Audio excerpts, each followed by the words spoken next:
Tiger and Bunny is basically a body cop show with superpowers coupled with a theme of multinational corporations working as their sponsors. They pay for the expenses of a hero's costly equipment and glamorous lifestyle. In return, they advertise their products and increase the sales. That means you get lots of product placement like Pepsi and Bandai, which unlike Pizza Hut in Code Geass is excused in series. The introduction to the setting was close to amazing, as each hero needed a manager for his public relations as well as to maintain popularity by being cool in the eyes of the audience. Heroism is more about entertainment than protecting the world from villains, and I was really interested to see where they would go with such a premise. It could be about the exploitation of marketing, the vanity of commercialism, or the facade of a secret identity. Sadly, none of that happened. The show belongs in the same vein as One Punch Man and My Hero Academia, that is, making a comical version of Western superhero stories, with a few hints of getting serious and dramatic that are quickly rendered meaningless. As soon as they set a stage for an aging hero who lost his glamour and wants to do a comeback, everything turns to a semi-episodic comedy filled with breezy missions and not much exploration concerning the premise of superheroes being the same thing as superstars. It's not like there is no redeeming value, since the show spends a lot of time in showing us the lives of its characters instead of being a brain-dead, storyless action flick. Each one of them has a life outside of being a stereotype that needs to look cool in front of cameras. Everybody gets a decent amount of fleshing out.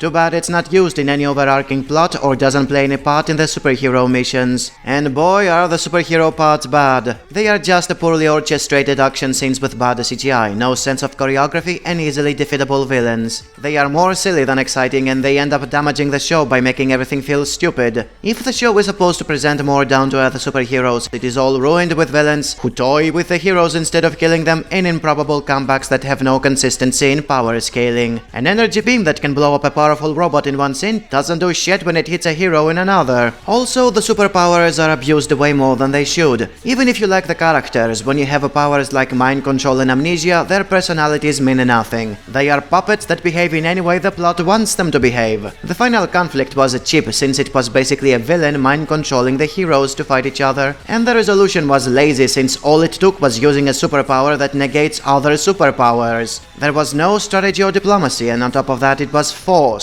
I liked the premise, but the presentation was random nonsense. There is no tension or drama, and it's not rewarding when resolutions are all about deus ex machinas instead of wits and personal choices.